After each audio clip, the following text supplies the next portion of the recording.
जंगल में एक बूढ़ा शेर था, पर वो राजा नहीं था।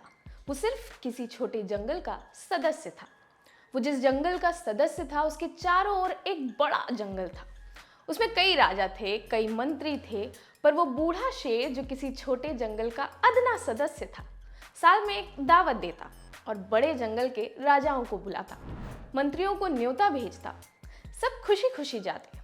आखिर उस बूढ़े शेर में ऐसा क्या था कि सभी राजा उसके बुलावे पर दौड़ जाते। चलिए इस कहानी को यहीं छोड़ते हैं और बढ़ते हैं एक खबर की ओर। नमस्ते, मेरा नाम है मेघना और आप देख रहे हैं लल्लन टॉप सिनेमा।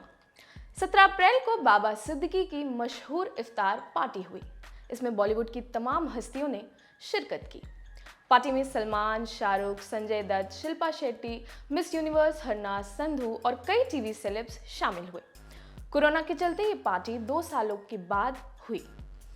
बाबा सिद्दीकी हर साल इफ्तार पार्टी देते हैं। इसमें तमाम फिल्मी और टीवी हस्तियों का जमावड़ा लगता है। आखिर कौन है बाबा सिद्दीकी और उनकी बॉलीवुड में कैसी पैठ है? हमने शुरू में एक कहानी सुनाई थी। उस कहानी में जो बूढ़ा शेर था वो है बाबा सिद्दीकी। एक वॉच मेकर का बेटा इतना बड़ा कैसे बन गया कि उसके बुलावे पर सभी सेलिब्रिटीज दौड़े चले आते हैं। बाबा का बी टाउन सेलेब्स के बीच ऐसा रौला है कि सालों की दुश्मनी उनकी इफ्तार पार्टी में खत्म हो जाती है। सलमान शाहरुख की किसी जमाने की अनबन जग जाहिर है। फिर 2014 में दोनों सिद्दीकी की इफ्तार पार्टी में आते हैं और उनके बीच सुलह हो जाती है। कुछ तो बात है बंदे में। आखिर बाबा सिद्दीकी की कहानी क्या है? बाबा सिद्दीकी के पिता बांद्रा में वॉच मेकर का काम करते थे। सिद्दीकी भी उन्हीं के साथ काम में हाथ बटाते थे। पढ़ाई के दौरान राजनीति में रुचि जागी, मेहनत की और 1977 में NSUI मुंबई के मेंबर बन गए।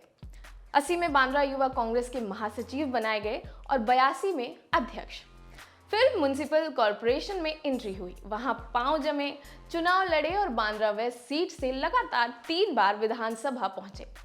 2004 से 2008 तक मंत्री भी रहे। इस समय उनके बेटे जीशान सिद्दीकी इसी सीट से विधायक हैं। बॉलीवुड में बाबा का जलवा क्यों है?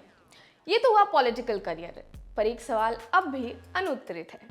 इन सब में बॉलीवुड कहां से आ गया? चूंकि शुरुआती दौर से ही सिद्दीकी की राजनीतिक कर्मभूमि बांद्रा रही और अधिकतर फिल्मी हस्तियां बांद्रा में ही रहती हैं। तो जब वो राजनीति में पांव जमा रहे थे, उसी समय उनकी मुलाकात हुई सुनील दत्त से। कहते हैं उसके बाद वो संजय दत्त के करीब आए और बेहद करीब आ गए। दत्त बॉलीवुड में उनका ट्रम्प कार्ड साबित हुए। चूंकि संजय और सलमान बहुत अच्छे दोस्त हैं, इसलिए संजय ने उनकी मुलाकात सलमान से करवाई और यहीं से शुरू होती है बाबा सिद्दीकी की इफ्तार पार्टी की कहानी, जहां सब आते हैं।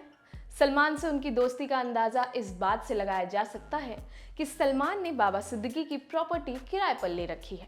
हिंदुस्तान टाइम्स की खबर के मुताबिक सल्लू ने बांद्रा में Salman Khan ventures private limited के तहत डुप्लेक्स अपार्टमेंट किराए पर ले रखा है।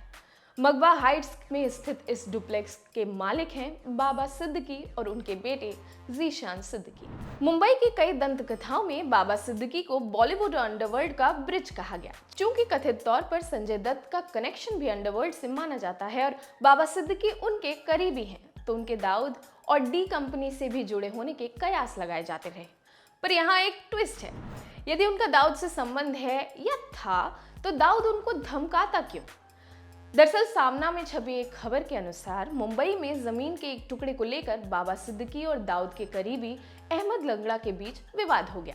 इसके बाद छोटा शकील ने बाबा को धमकाया कि वो इस मामले से दूर रहे, वरना अंजाम ठीक नहीं होगा। बाबा शिकायत लेकर मुंबई पुलिस के पास पहुंच गए। पुलिस ने अहमद लंगड़ा को गिरफ्तार कर मकोका लगा दिया। कहते हैं इसी बात से नाराज होकर 2013 में दाऊद ने फोन पर बाबा को धमकाते हुए कहा था, रामगोपाल वर्मा से बोलकर तुम्हारी फिल्म बनवा दूंगा। एक था MLA। सिद्दीकी पर ईडी की रेड भी पड़ चुकी है। मुंबई स्लम रिहैबिलिटेशन स्कैम में जिनका नाम आया, उनमें बाबा सिद्दीकी भी थे।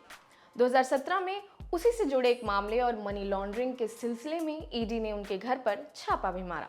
हालांकि इस पर आगे कोई कार्रवाई नहीं हुई। तो बाबा सिद्दीकी सिर्फ नेता नहीं है, बी टाउन में उन्होंने ऐसी पैठ बनाई है कि वो कुछ न भी हो तब भी वो बहुत बड़े हैं। उनका बुलावा माने पत्थर की लकीर, सेलिब्रिटीज का जाना लगभग तय। ये खबर आपके लिए लिखी थी हमारे साथी अनुभव ने। मैं हूं मेघना। देखते रहिए लल्लन टॉप सिनेमा। शुक्रिया।